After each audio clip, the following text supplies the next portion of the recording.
Well, there's going to be no story this week, but instead we're going to be telling the story of how Activision wants all the money in the world. So, once upon a time in the world of Call of Duty, Sledgehammer came along and added supply drops. Activision saw that, and they're like, wow, this makes a lot more money than I could have ever imagined. So although Advanced Warfare sucked, and the game itself didn't really sell that well, see, that's why I like C4 right there, the supply drops sold or made more money than the actual game itself, and Activision saw this and they're like, well, even if the Call of Duty game is crap and we add in supply drops, it doesn't matter, we're going to be getting the same money either way. So that is what I'm going to be talking about. Now, in Black Ops 3, apparently there weren't supposed to be supply drops at all. They weren't actually found until July, I believe. So that's pretty late in the game that they added it. And according to some sources that I'm not going to name, Treyarch didn't want supply drops at all, but Activision forced them to.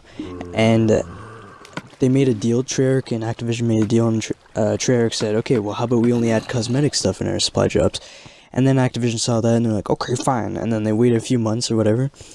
And then they're like, this isn't making no money at all. And then they added COD points. And then nobody was buying COD points because nobody cared about the cosmetic crap.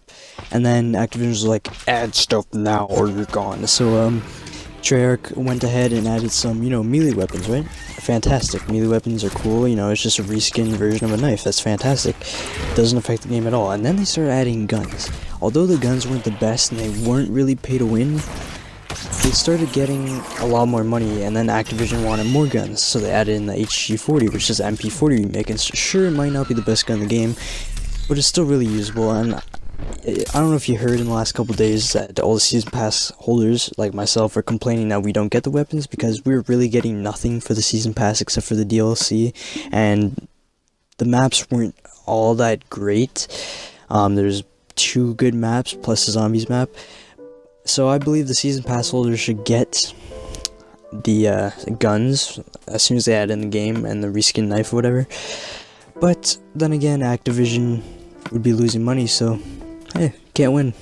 Now I can only imagine that in the next Call of Duty game that Infinity War makes, they're gonna have supply drops and they're gonna have guns because Activision sees how much money these things are making, and we're never gonna see the end of supply drops in Call of Duty, I believe. But hey, you never know. Might be able to fight against Activision and tell them to screw off. That'd be fantastic, wouldn't it? Well, we can only hope that supply drops will leave us forever.